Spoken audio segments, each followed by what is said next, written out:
time for us to begin this morning. Could I go ahead and take a seat?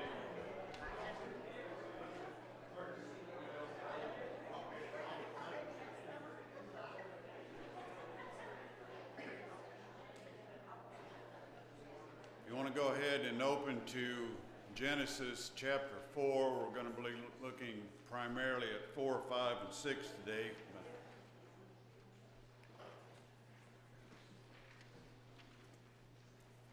Do have one announcement. It's just getting a little bit of feedback here. It's the same announcement that you saw during services, but Chris Livingston wanted me to go ahead and read this, and I guess in all the classes are, that in lieu of the traditional Christmas Adopt a Family program, Sunset is providing school sweatshirts for the 280 students and staff of Holland Elementary, and they will be collecting donations. So that's coming up. If you'd like to participate in that, see Chris or one of the elders for that. But here we've been started last week looking at stories, lessons from the Old Testament, and we're looking at this time of Cain and Abel and Seth and what's happening during this time. We did cover a little bit of chapter 4 last time, but I want to back up specifically about verse 17 of chapter 4 and on in verse 18. Cain has been driven out after the death of Abel, and it gives a little bit of his lineage, his descendants at that time. And so we have that at the end of chapter 4. Chapter 5 deals with the lineage, the descendants of Seth to Noah. And then chapter 6 encompasses what's going on during this time. So these three chapters run concurrently. They're happening at the basically at all at the same time. There's no timeline, of course, given with the descendants of Cain to know exactly when this is all occurring. We can kind of judge. The only one that we pointed out last week in verses 23 and 24, that his great grandson Lamech, and his outcome, he says, verse 23, Lamech said to his wives, Ada and Zillah, listen to my voice, you wives of Lamech. Give heed to my speech, for I have killed a man for wounding me, and a boy for striking me.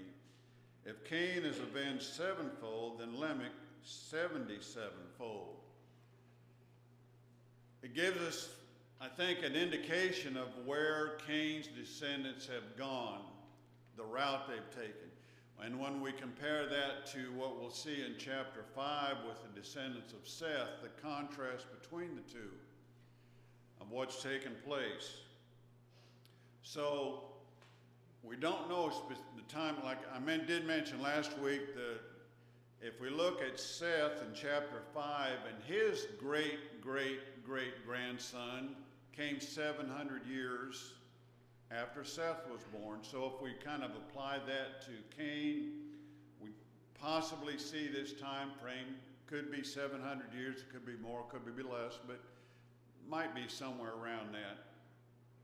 And so this is the last we read of Cain, except for a couple of references in the New Testament to Cain.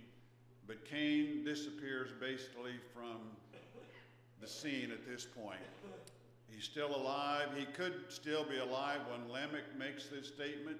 He might be dead. We just don't know. So from here on, then we go to the descendants of Seth, the last two verses of chapter 4, that Adam and Eve have their son Seth. It says, for God has appointed me another offspring in place of Abel, for Cain killed him. To Seth, to him also a son was born, and he called his name Enosh. Then men began to call upon the name of the Lord. It's kind of an overview of what's happening place in verse 6 of chapter 5, we learn that Seth was 105 when Enosh was born. So the time is progressing now, and chapter 5 follows then the line of Seth. There's these two individuals that in his lineage that we'll look at specifically. Obviously, the first one is going to be Enosh, because it says that then men began to call upon the name of the Lord. This phrase comes up again in chapter 12 with Abraham, who builds an altar and calls upon the name of the Lord. And that's how it's basically used from then on. And the commentaries think that probably it has reference that now there's going to be more of a public worship of the Lord. That in this, however the worship has been going on, there's been faithful followers of God, obviously, but now during the days of Enosh, there's been more of a public thing that's going, as far as what kind of worship it is. They've been worshiping God, but now it's more of a public way. So during his life, men began to call upon the name of the Lord. Then if you look down at verse 18 of chapter 5, we come to Enoch. Jared lived 162 years and became the father of Enoch. Jared lived 800 years after he became the father of Enoch and had other sons and daughters. And then he died, verse 20. Verse 21, Enoch lived 65 years and became the father of Methuselah. And Enoch, verse 22, Enoch walked with God 300 years after he became the father of Methuselah and had other sons and daughters. So all the days of Enoch were 365 years, and Enoch walked with God, and he was not, for God took him. And we've all familiar with this account, have heard about Enoch.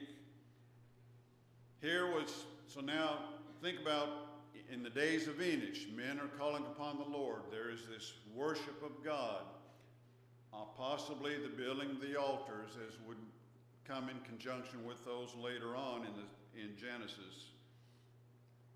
And so for this time, we have this contrast between what's going on with the descendants of Cain and now what's going on with the descendants of Seth. That Enoch was a man, he says here, he walked with God. In 1 Kings chapter 9, when Solomon is about to take the throne, David has died, and God is talking to Solomon, and he says, if you will walk as my servant David walked, with integrity of heart, uprightness, do all that I have commanded, keep my statutes and my ordinances, God said, I'll be with you. I'll keep you on the throne, your descendants after you on the throne. So in that context, to walk with God would be integrity of heart, uprightness, following God's command, his statutes and ordinances. This is what Enoch was doing, and why it says of him he walked of God. We, of course, know that Solomon didn't end up so well, that all his wives turned his heart from God to idolatry. And so God told Jeroboam, I'm going to tear the kingdom away from Solomon. I'm going to give you 10 tribes. And he told Jeroboam the same thing. If you walk with uprightness and righteousness and all these things, I will be with you on the throne. Well, things didn't work out for Jeroboam as well either, because with the 10 tribes, the 10 northern tribes ultimately disappeared from history, taken into captivity, never to come back. But this is what we can kind of look at it in this regard as to what Enoch was involved with, how he is the relationship with God. That he walked with God, and God looked so favorably upon him that he took him and he didn't allow him to die. But we do have some further information in the New Testament about Enoch. Turn over to the book of Jude, right before Revelation.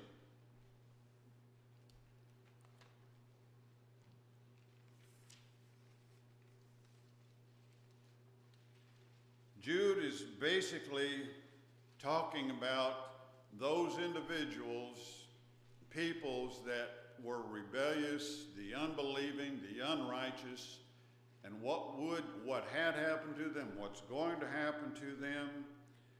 And so he, let's see, in verse 6 of Jude, he talks about the angels who did not keep their domain and abandoned their proper abode. At that time when Satan and his angels rebelled from God and God cast them out of heaven, they were thrown out for their rebellion.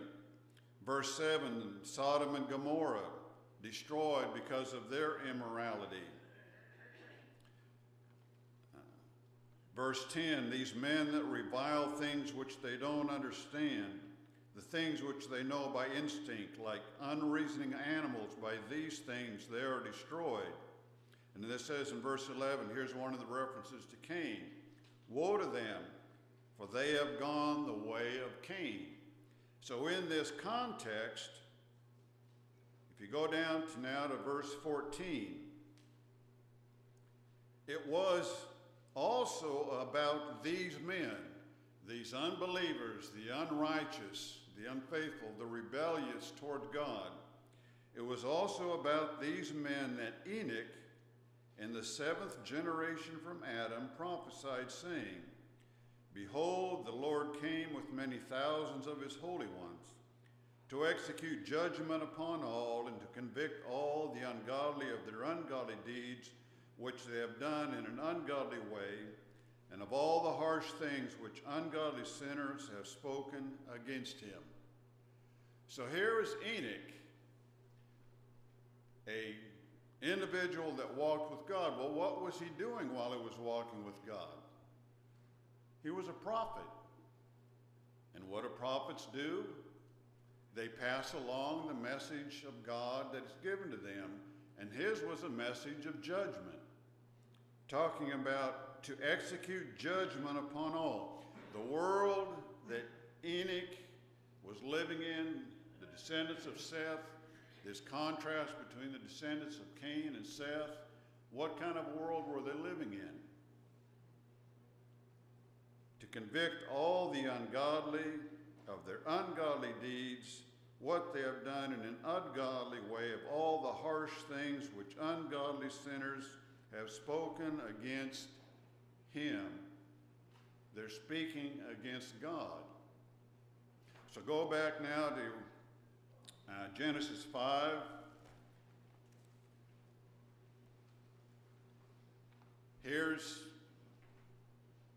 We all know what's coming, what's with the days of Noah. Noah is the last descendant that's going to be mentioned here in the chapter. How did the world that God created, with the Garden of Eden and Adam and Eve, whom he walked with and talked with them, how did that world devolve into a world that God wanted to destroy? What went wrong? Here's faithful men of God serving God in the lineage of Seth. What went wrong? As we consider, then, get down to the days of Noah, verse 29 here of chapter 5. Noah is born to Lamech, verse 28. This is a different Lamech, just obviously with the same name, but it's not the Lamech that we read about in chapter 4. He said in verse 29, this one will give us rest from our work and from our toil of our hands arising from the ground which the Lord has cursed. And then verse 32, the last chapter, Noah was 500 years old, and Noah became the father of Shem, Ham, and Japheth. Just a little bit of a thing to looking about the years. All the descendants of Seth that are recorded in chapter 5, when they became fathers, the youngest was 65, and one of the oldest was 132. Then there were different age groups in between those. You know, we understand we're only given those individuals that are important to get the lineage from Seth to Noah. We don't read about all the other individuals, brothers and sisters that may have been born to these families either before or after them. And so the same thing with Noah. So the oldest one outside of Noah that in this lineage was 162 when his son was born, and then that son, and it ultimately ended up with Noah. Now here we read of Noah. He's 500 years old when Shem, Ham, and Japheth were born. Isn't it reasonable to believe that they didn't have any other children prior to that? I would think not. I would think they did have other children. Is it possible that they didn't have any children for 500 years? Yes, it is possible. But given everything we read and the other genealogies and what's taken place, and this goes back to what we talked about last week about Cain and Abel. That there were other brothers and sisters we just don't know about. There were other, because Cain had to have a wife come from somewhere. So here it is, and I'm just trying to point out that in these lineages we have to be aware that he's not talking about probably the first children of Noah, but just at the children, these three brothers, his three sons, who are important to the storyline at this particular point. So Noah was 500 years old. And if we just use the genealogy that was given here to go by, that's the only all we have to go by, it's just over 1,000 years from Adam and Seth to Noah. 1,000 years to go from the Garden of Eden in a perfect relationship with God to a world that God is going to destroy. What went wrong? Chapter 6. Roger, Yes. assuming there were other children, they weren't on the ark. They weren't on the ark if there were other children. The only three that made it were Noah, his three sons, and their wives. And that's how serious, how bad things had gotten, that 8 people out of the entire world, and I Googled it just to see what were the estimates of population of the world, and the numbers were so all over the place. If you want to look at it, just you can Google how many people existed on earth at the time of the flood. There's some of them are millions, billions. I think I even saw a trillion number somewhere. Whatever it was, only 8 people made it out alive on the ark. So let's get into chapter 6 then. Roger, Yes. at this time, were the people governing their own selves, or was God directly dealing with them? That's a good question. Ron asked, at this time, were people governing their own selves, or was God governing them? I think there's probably a combination of both. The faithful, those that followed in the footsteps of Enosh and Enoch, were serving God, giving heed to his commandments, but there was all the rest of these people of the world that weren't doing it, that weren't serving God, that were following their own direction. We're going to see that as we get into chapter 6 as well. That'll be a part of it. And as I said, this is what happened in chapter 4, the lineage of Cain, and now of Seth. That all is taking place at this time of chapter 6. Now it came about when men began to multiply on the face of the land, and daughters were born to them. And the sons of God saw that the daughters of men were beautiful, and they took wives for themselves, whomever they chose. This, if you've been around any length of time as a Christian, this is one of the most controversial verses in all of Scripture. Who are the sons of God? And there's been TV programs about it, there's been literature. It's anywhere from angels to aliens. The aliens will just knock off right off the first that they're not aliens. And they're also not angels. What did Jesus say in Matthew 22? Angels neither marry or given in marriage. People who, and there's a lot of people who still say, oh, they're talking about sons of God, they're talking about angels marrying the daughters of men. And they totally ignore what Jesus said, that angels are do not marry or given in marriage. So it can't be angels. We're definitely set aside the aliens, and we can definitely set aside the angels. So what is he talking about? Sons of God, the physical, he's talking about mankind. Those that are following and serving God.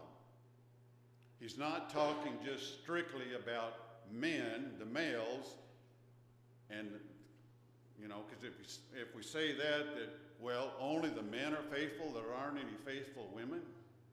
No, he's talking about the sons of God, the faithful who are serving God, and what's happening? They're marrying the daughters of men.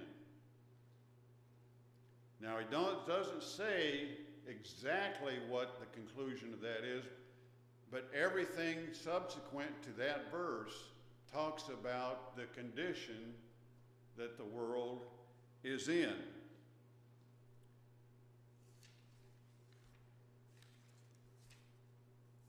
Let me get caught up on my notes here.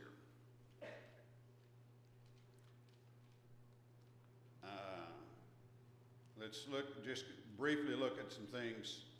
Verse 5, then the Lord saw the wickedness of man was great on the earth, and every intent and thoughts of his heart was only evil continually.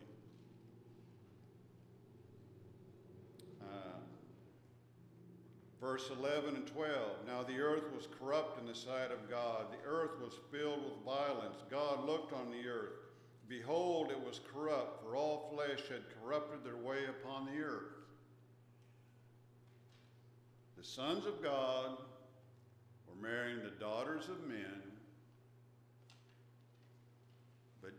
and all the earth had become corrupt. The thoughts of the heart evil continually. Those faithful servants that came from the line of Seth were marrying those unfaithful individuals in the world, and unfortunately, there's the influence. At the flood, as Don is mentioning, Noah and his family, those 8 people, there were obviously other members of Noah's family that didn't make it. All the descendants of Seth that were faithful followers that were alive at the time, for one reason, they didn't make it. The influence of sin that had overtaken the world, that God said, I'm done with it. I'm going to get rid of it. These sons of God, turn over to Job chapter 1. There's another mention here, and we can see the direct influence, what's happened. Job chapter 1, beginning in verse 6. Now there was a day when the sons of God came to present themselves before the Lord. Same expression we read about in Genesis.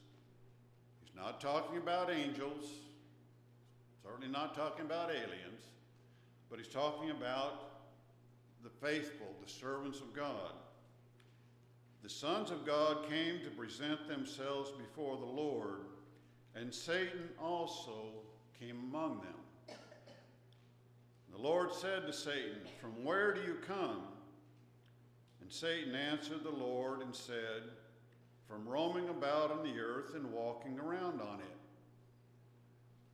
What does the New Testament tell us about, what's the imagery of talking about Satan? He's what? Walking around on the earth, roaming around.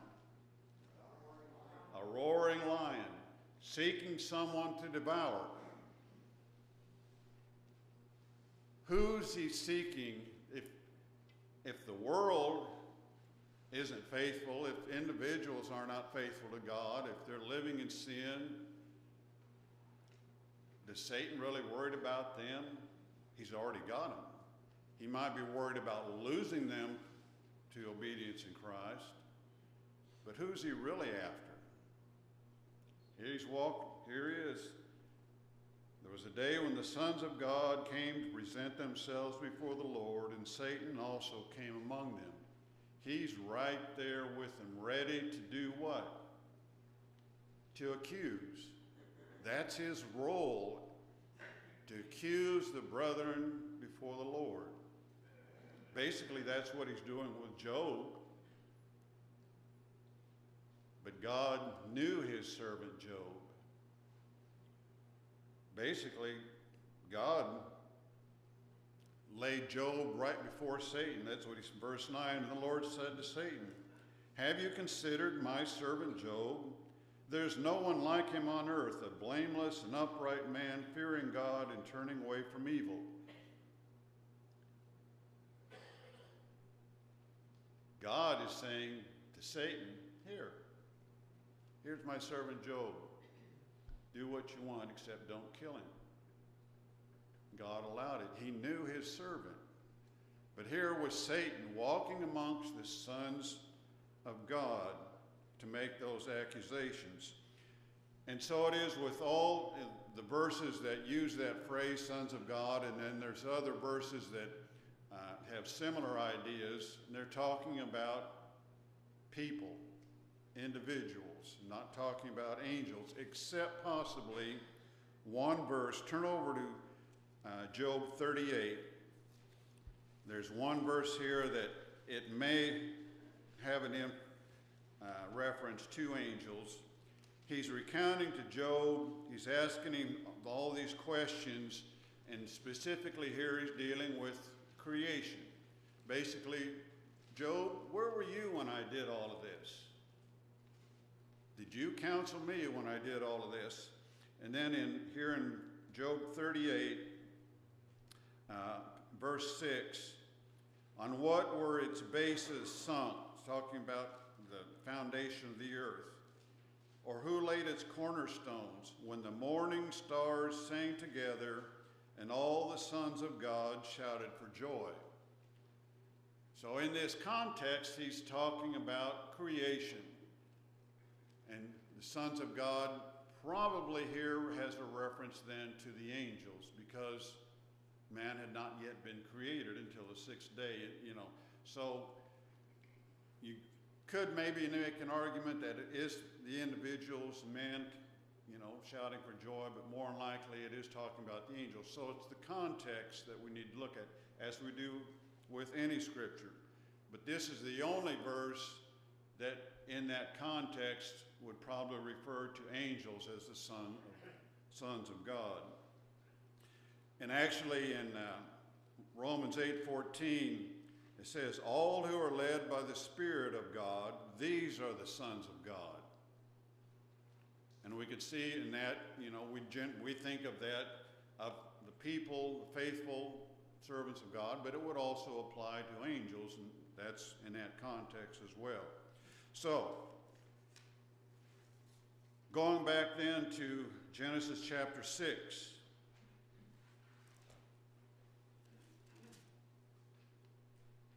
So the sons of God are marrying the daughters of men. And what's happening upon the earth? Verse 3. Then the Lord said, My spirit shall not strive with man forever, because he is also flesh. Nevertheless, his days shall be 120 years. Not that he's going to shorten life to 120 years. That would eventually come, shorter lives. But he's talking about the earth, mankind only has 120 years left. And then I'm going to bring the flood. Now, there's a little bit of a problem in verse 32 of chapter 5. Noah was 500 years old when his 3 sons were born. Then in chapter 7, verse 6, we're told Noah was 600 years when the flood came upon the water. 100 years between then to the flood. God saying, well, you've got 120 years left. The simple solution is that the statement was made prior to Noah being 500, when the sons were born. There's commentaries come up with some odd things to try and, figure out this discrepancy between the 120 years and the fact there was only 100 between 532 and that passage in chapter 7. But it's just that the statement was made prior to then. And we're not told actually who God was speaking to at this time. In verse 3, and the Lord said, My spirit. He could have been talking to Noah, more than likely, but we don't know for sure. But it could have happened. It obviously would have happened prior to his sons being born. But all in all, that my spirit will not strive with man forever, because he is also flesh. Here's these individuals that God is not going to deal with mankind forever. He's not going to put up with it. There's going to be a judgment coming. Verse 4, another sort of controversial passage. The Nephilim were on the earth in those days and also afterward. And when the sons of God came to the daughters of men, they bore children to them. These were the mighty men who were of old, men of renown. Okay, they were existed then, these Nephilim. In Numbers 13:33, we have Nephilim referred to again. That's the after, as it says here. The Nephilim were on the earth in those days and also came afterward. Nephilim comes from a Hebrew word which originally meant, I just had it in my notes. To fall upon. You fall upon, you're attacking someone, you fall upon someone. And so then that became synonymous with these individuals, and they called them Nephilim. They were generally referred to as taller, bigger, sometimes referred to as giants. Possibly were giants. Goliath was, in our measurement, was 9'9", but he's never referred to as a Nephilim. He's just a giant. He would be. These Nephilim, it might refer to giants, but it just might also probably refers to people that were taller than them. Remember when spies were sent out into the land of Canaan, and they came back with a report? What was part of their report? There were giants in the land. We're grasshoppers in their sight. And they're referred to as Nephilim, and it says, some of those that were referred to as Nephilim were the sons of Anakim. And it goes on in a couple of other places referring to the sons of Anakim as being taller, bigger than the rest of the people. If you were to go into the huddle of a professional football team playing today, what would you feel like? About this big. You think about most football teams, are in that 6'6", 6'5", 6'8" even. I don't know if you've ever stood next to anybody that's even 7 foot tall. When I was in the Navy, I was in Philadelphia for a while at the shipyard, and on occasion we would get visiting basketball players, members of the church would come and worship. You want to feel like a pipsqueak, even at 6 feet tall, a little over, stand next to somebody that's in that 7 foot range. It's not only that extra foot, but it's how much bigger they are. And so this is part of what this Nephilim idea is. It's not necessarily that they were giants, humongous beings, 20 or 30 feet, that kind of thing, but that they were larger and bigger. But think about the people at that time, what kind of warfare, it was hand-to-hand combat, and who had the upper hand? Bigger, taller individuals. As they said, mighty men who were of old, men of renown, warriors, conquerors. Who would you want on your side in that kind of a situation? You would want them on your side. But here's that domination, what's going on in the world, the conquering, the warring, the wickedness. Verse 5, and the Lord saw the wickedness of man was great on the earth. Every intent of the thoughts of the heart was only evil continually. And the Lord said he was sorry that he had made man on earth, and it was grieved in his heart. He was grieved that he made man, made him in his own image. Turn over to Isaiah 63.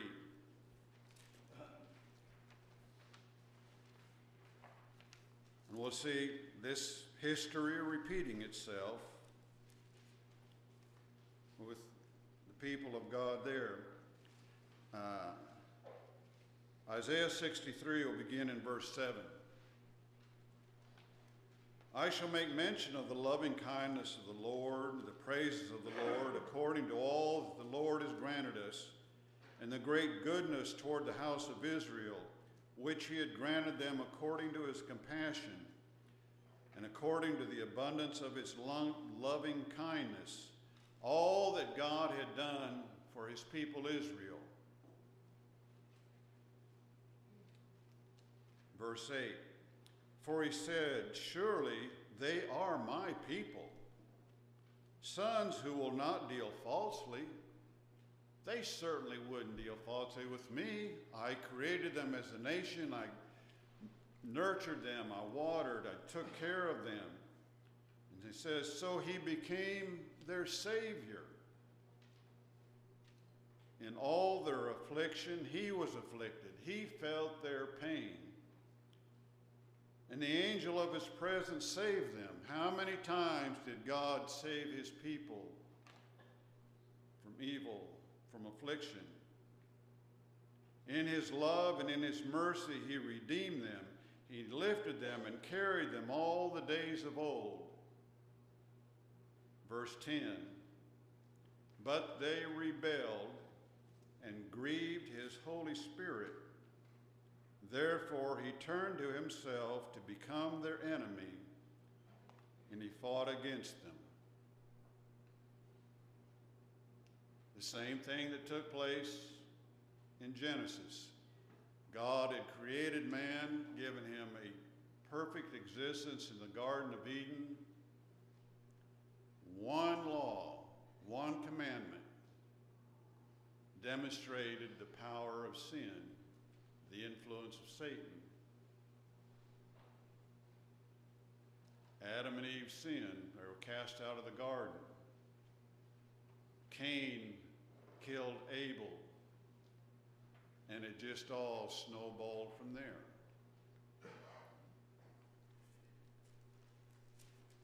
Just to finish up a couple of things here, and as we're just about out of time this morning, we'll come back to this our next class, but